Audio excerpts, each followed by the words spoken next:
Hare Krishna. Today we are going to study the verse number 10 of the 5th chapter of Bhagwat Gita as it is. And in today's verse, we will come to know that is it possible to remain untouched by the sinful or pious reactions of one's own actions. Normally, each one of us, we know that as you sow, so shall you reap. This statement is absolutely true.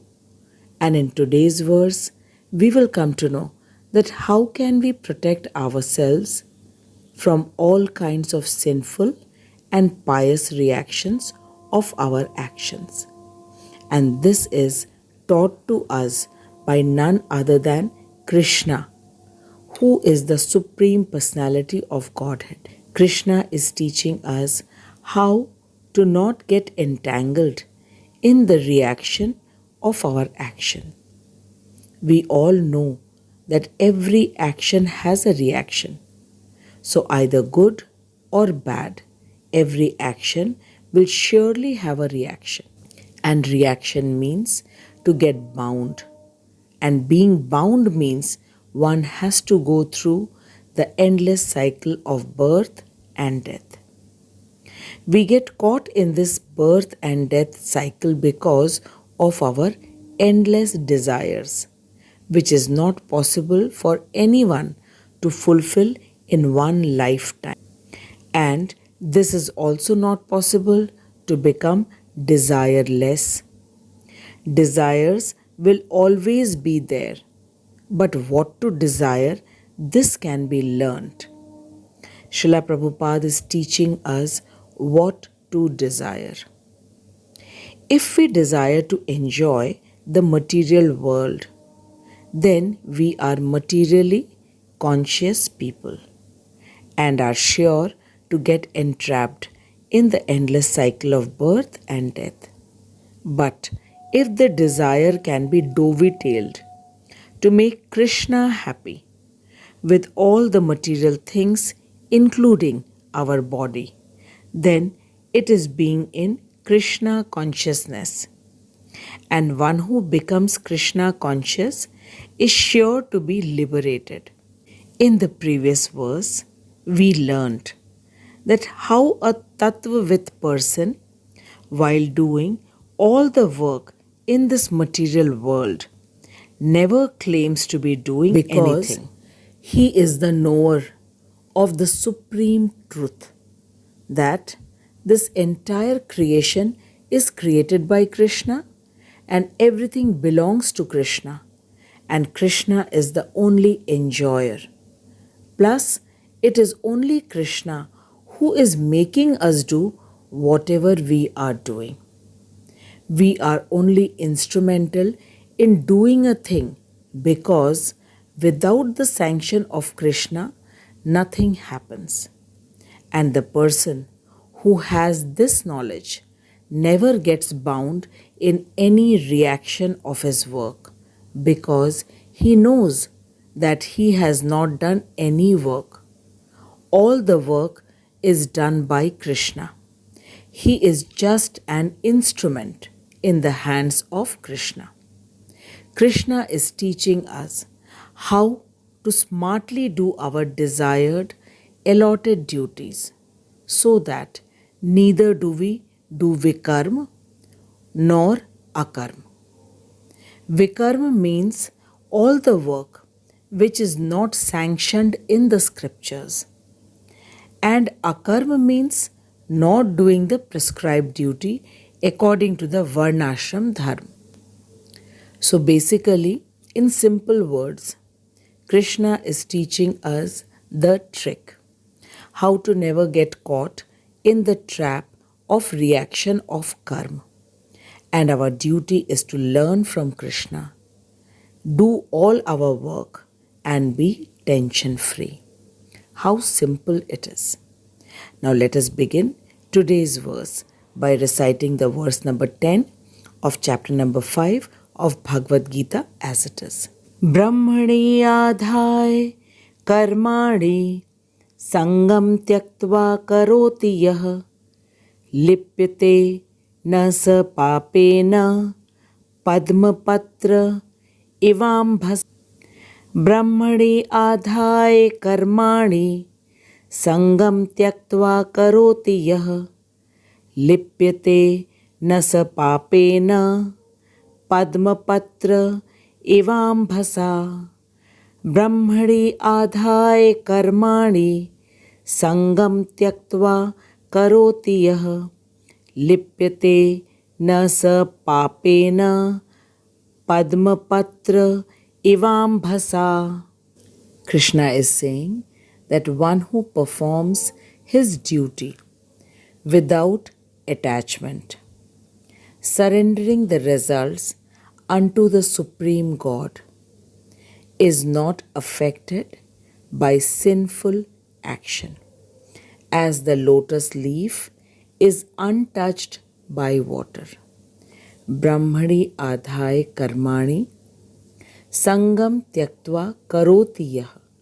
One who performs his duty without attachment, sangam tyaktva karoti yah, surrendering the result unto the Supreme God, Brahmani adhai karmani.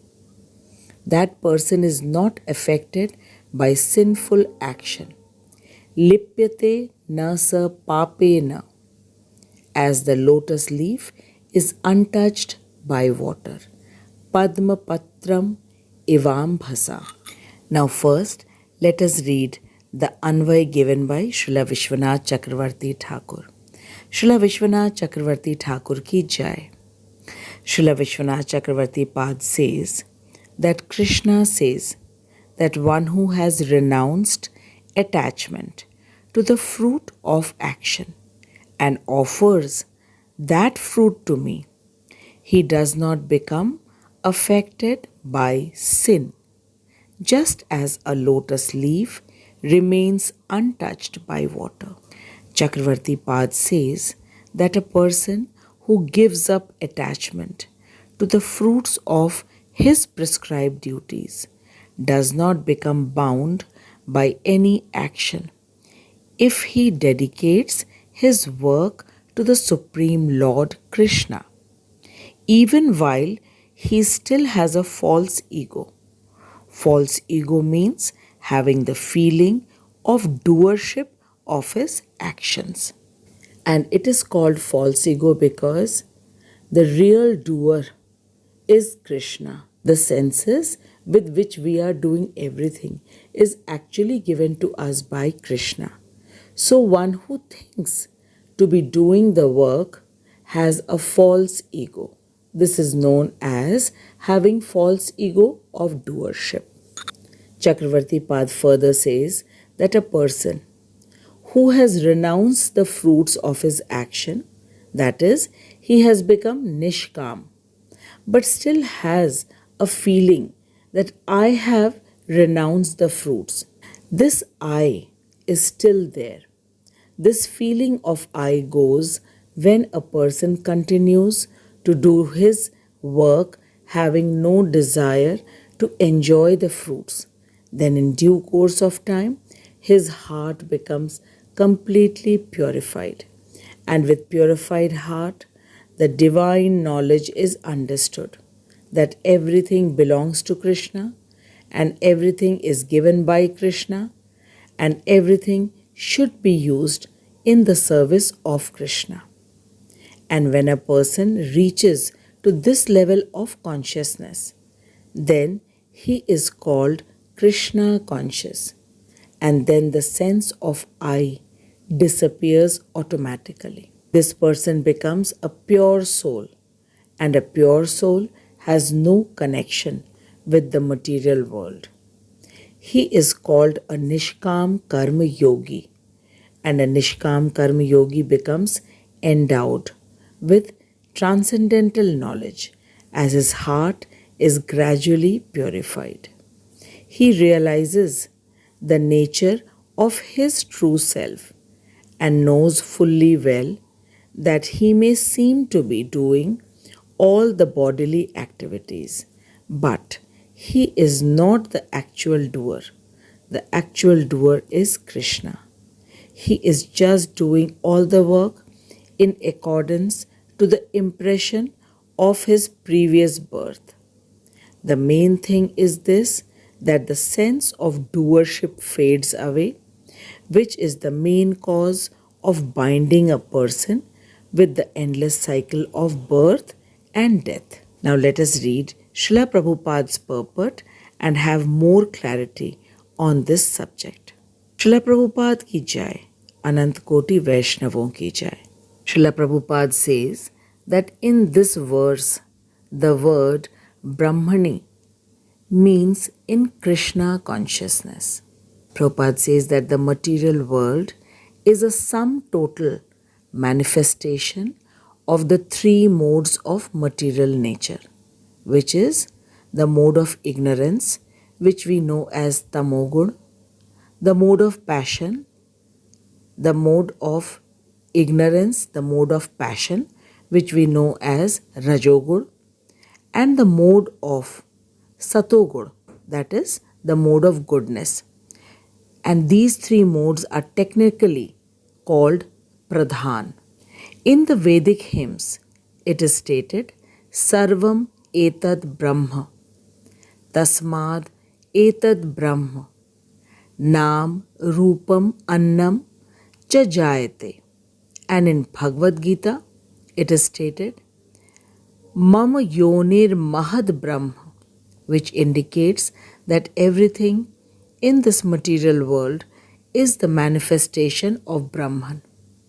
And although the effects are differently manifested, they are non-different from the cause.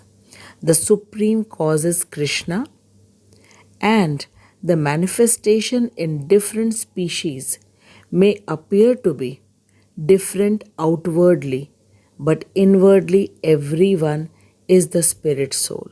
So it is non-different from the supreme cause Krishna. Further, in Ishopnishad, it is said that everything is related to the supreme Brahma or Krishna, and thus everything belongs to him only. And one who knows this perfectly well, that everything belongs to Krishna, and that he is the proprietor of everything, and that everything, therefore, should be engaged in the service of the Lord, naturally has nothing to do with the results of his activities, whether virtuous or sinful. So very clearly it is stated that a person who knows that Krishna is the proprietor of everything and everything should be engaged in the service of Krishna, so definitely he has nothing to do with the results of his activities, whether it is virtuous or sinful. Even one's material body, it is a gift of the Lord for carrying out a particular type of action. It can be engaged in Krishna consciousness. Like Arjun, he was Kshatriya, but Krishna wanted him to utilize his body, his talents, everything to please Krishna. That is by doing his own prescribed duty of fighting. So whatever body we have, we can please Krishna by doing the prescribed duty. This is what is explained here, by using one's own material body, which is a gift of the Lord, to carry out the functions which Krishna pleases us to do. And Prabhupada further says that it is beyond contamination by sinful reactions, exactly like the lotus leaf. Though remaining in the water, it is not wet. Prabhupada makes it clear that if we utilize our life, our body, our senses to please Krishna, then we may remain in the material world, but we will be unaffected just the same way as lotus leaf. It remains in water, but it is not wet. The Lord also says in Bhagwat Gita, Mai sarvani karmani sanyasya. He says, resign all works unto me. And Prabhupada concludes it by saying that a person without Krishna consciousness acts according to the concept of the material body and senses. But a person in Krishna consciousness acts according to the acknowledgement of Krishna and knows it fully well that the body is the property of Krishna and should be therefore engaged in the service of Krishna. And this is known as being in Krishna consciousness and serving Krishna by all means. Srila Prabhupada very clearly brings out the difference between a materially conscious person and a Krishna conscious person and the consequence faced by both types of people. A materially conscious person is bound to face the consequence of his sinful actions because he has used his body and his senses, which is given by Krishna. And this person is using the body given by Krishna for his own sense enjoyment. So he will be surely caught in the trap of the reactions of his action. And a Krishna conscious person who uses his body and senses only in the service of Krishna will never get caught in the trap because he has used everything to please Krishna, who is the sole proprietor. In Ishopanishad, it is clearly said, Isha Vasyam idam sarvam yat kinch jagatyam jagat bhunji tha magridah kasyas vidhanam.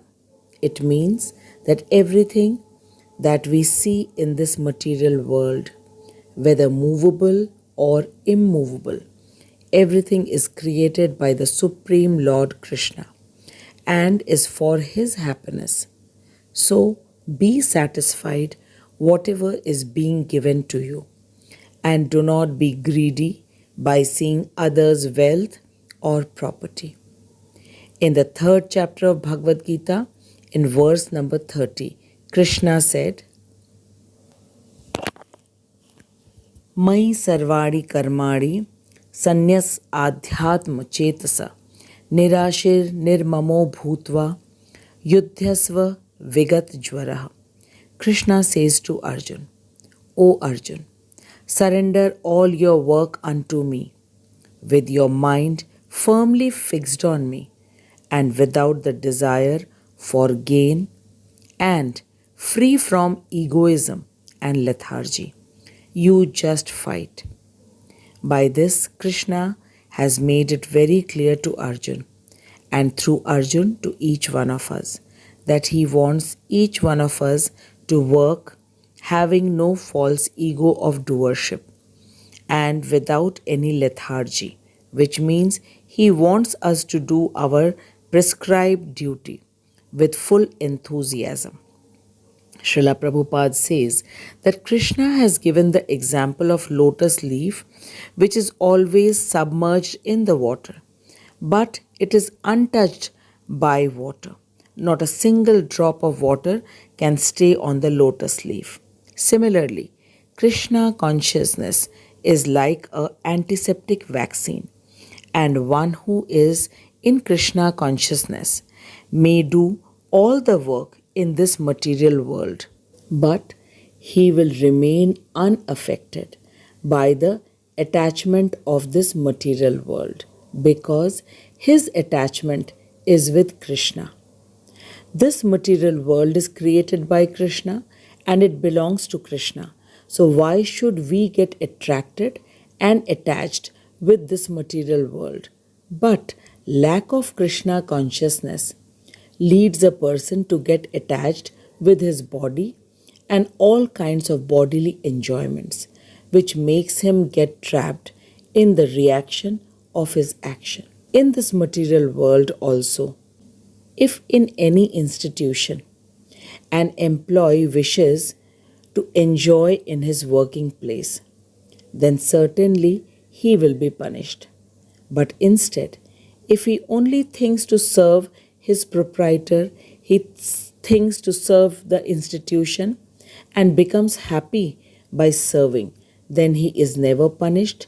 Rather, he is appreciated and rewarded. So it's very clear now that anyone who wishes to enjoy this material world, which is Krishna's property, then he becomes sinful. But a person who only wishes to please Krishna and does all his prescribed duties is never sinful in any situation, which means that he remains untouched from this material world, just the way the lotus leaf are always in water, yet not a drop of water stays on the leaf.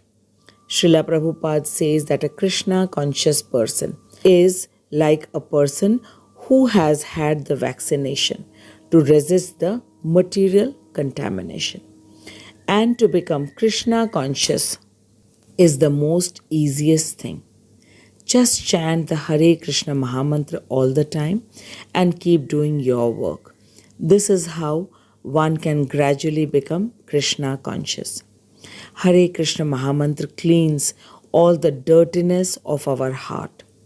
Srila Prabhupada, when he went to America in the year 1965, he only chanted the Hare Krishna Mahamantra, and gradually all the American boys and girls who were hippies at that time became pure from heart and became Krishna conscious and left all their bad habits of smoking, drinking, gambling, and indulging in illicit relationships.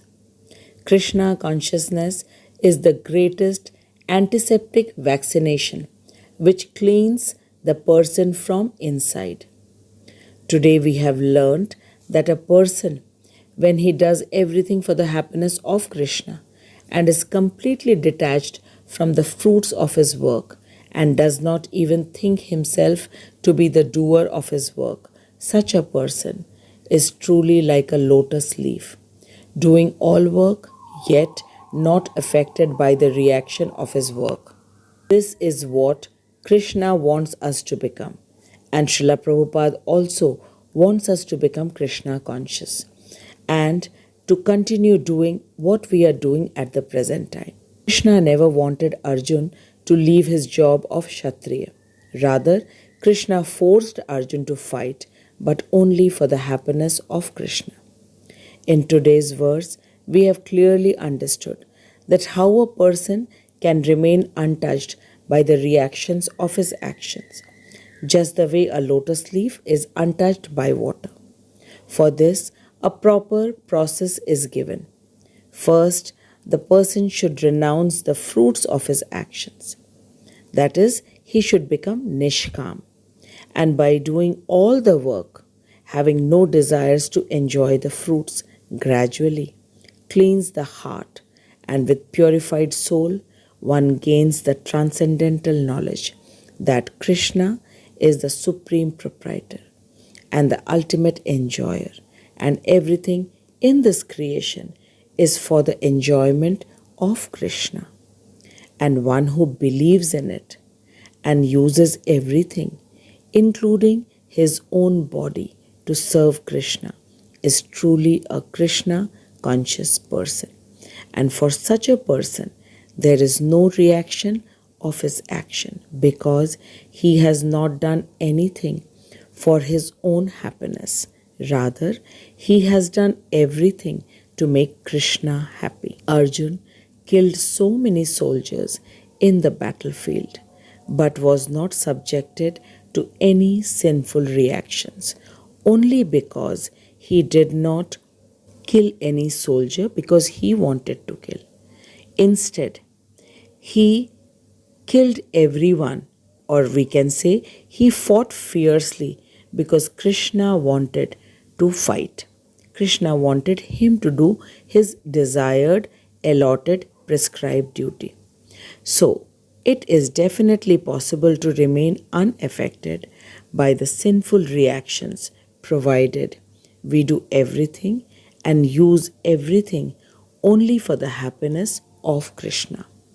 Now, in the next verse, we will come to know how we can become perfect in Krishna consciousness. I bow down to Srila Prabhupada, Srila Vishwanath Chakravarti Thakur, and my Shiksha Guru, His Grace Harimohan Das Prabhuji, for making us understand the most secretive knowledge of Bhagavad Gita in such simple manner. I thank you for listening to Bhagavad Gita Shlok so attentively. Please share the video with others. This is the highest way of showing compassion and love towards everyone, because Krishna wants us to become Krishna conscious and not get affected by any sinful reactions of our action. Because when we get attached to this material world, then only we get caught in the endless cycle of birth and death. And Krishna is helping us to come out of this trap. Now we shall meet the next week. Till then, keep chanting the Hare Krishna Maha Mantra, and always remember that Krishna is giving us the lessons of life, and we must learn the lessons because Krishna is our permanent parent and we are his children. He is saying everything for our good. So we must learn and be tension free in our life. Keep chanting the Hare Krishna Maha Mantra and be happy.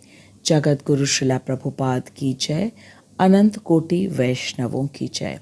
Hare Krishna. Jaya Radha Madhava Kunda Bihari